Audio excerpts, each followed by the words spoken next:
Mino anareo okey ary efa tany aloha tany hatramin'izay nahatany tany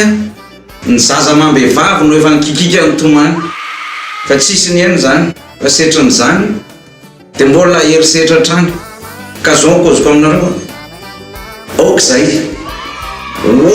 mihitsy okizay atsaharo ny herisetra tao amin'ny zaza mambehivavy averiko indray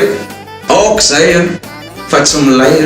ary tsy mety zany hoe manao herisetra amin'ny zaza mambehivavy zany.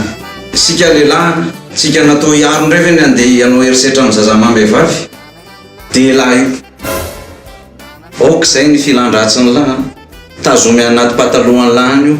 fa tsy misangy amin'ny lahy mihitsy ny fikadrana sy ny sazy rehetra miandry amin'ny lahy. Okizay le raharam-pianakaviana okizay le alamino lavity fa na idada be io na idada na iranada dia tsisy miala-pa fa samy tonga dia makanetsefa raha vao manao fanolanana sy herisetra amin'ny zaza mambehivavy. Samy tsika mitorika atsony laharana 813 valoraytelo